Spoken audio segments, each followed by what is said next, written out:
44 ساڵ لەمەوبەر لە ڕۆژی 26 نیسانی 1974 ڕژێمی بەعەس شاری هەڵەبجەی باچەکی قەدەغەکراو بۆردومان کرد.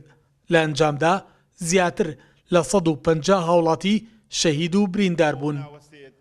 بۆ ڕێزلێنان لە خوێنی شەیدانی ئەو تاوانە جینۆسایدا لە هۆڵی مۆنومنتی شەیدانی هەڵەبجە بە ئامادەبوونی لێپسراوانی ئیدارەی پارێزگای هەڵەبجە و کەسوکاری شەیدان مەڕاسیمێک بەڕێوە چوو. بنەماڵەی شەیدان نیگەران لەوەی تاوەکو ئێستا حکوومەتی عێراق قەرەبووی مادی و معنەوی قوربانیانی ئەو تاوانە جینۆسایدەی نەکردووەتەوە. 4 ساڵ بەسە کارەساتەکە هاتێ ئەپەڕێ تا ئێستا قەرەبووی مادی و معنەوی ئەم شەیدان و کەسوکاری شەیدان نەکراوەتەوە.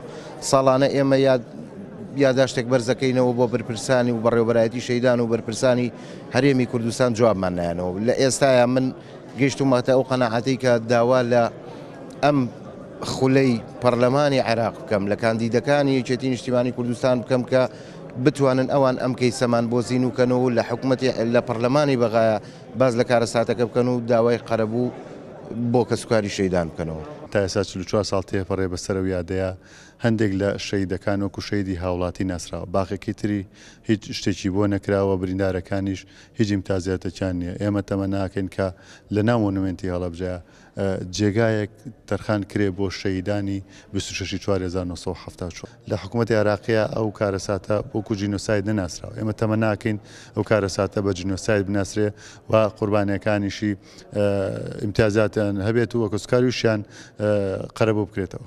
بۆردومانکردنی هەڵەبجە باچەکی ناپەڵم لە 26 نیسانی 1974 سەرەتای قۆناغی زنجیرەیەک تاوانی جینۆساید بوو کە بەرامبەر بە هەڵەبجە ئەنجامدرا. 74 وەکو قۆناغی یەکەمی دەستپێکردنی ئیبادەکردنە لەلایەن ڕژێمی بەعسەوە. ئەوێ ئەم شارە بەرەو پوکانەوە بەرەو لە ناوبردن بەبات دوجار مەرامی ڕژێم لە ساڵی 1970 دیارە دێتە دی بۆ ئەو کاتی ئەو کە هەڵەبجە بە یەکجاری ئەخینچێنێ و 5000 هاوڵاتی شەید دەکات. سەرێتیان بۆکو شەیدی سەنگەر دیارە ئەوەی تەمەنی لە خوار 18 ساڵ و بۆکو شەیدی هاوڵاتی بۆی کراوە، بەڵام بە زۆرینەیان بۆکو شەیدی سەنگەر بۆیان کراوە.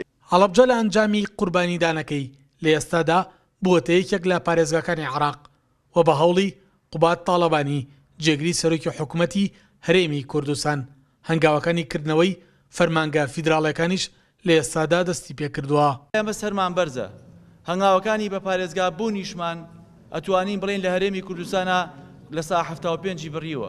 ئەوەی کە ماوەتەوە بە درێژایی ئەم 3 ساڵە ئەو گرفتەمان هەبوو کە هەنێک دەوائری فیدرالی هەبوون کە سەر بە حکوومەتی ناوەند بوون. بە خۆشحاڵیەوە ئەتوانم بڵێم هاوکاریەکی باشی جنابی جێگری سەرۆکی حکوومەت بۆ ئەوەی کە بتوانین ئەو بەڕێوەبەرایەتیە فیدرالیانیش کە لە پارێزگاکانە هەن لە پارێزگای هەڵەبجە بێت خۆشبەختانە لە کەناڵەکانەوە بیستان کە بەڕێوەبەرایەتی پاسپۆرتی پارێزگای هەڵەبجە بۆ یەکەمین جاری یەکەمین بەڕێوەبەرایەتی فیدرالی لە پارێزگای هەڵەبجە ئیستیحداز کرا. لە 26 نیسانی 1974 ڕژێمی بەعەس شاری هەڵەبجەی بۆردومان کرد. لە ئەنجامدا زیاتر لە 50 هاوڵاتی شەهید بوون و 100 هاوڵاتیش بریندار بوون. سەلاح جەمیل، کورسات نیوز، هەڵەبجە.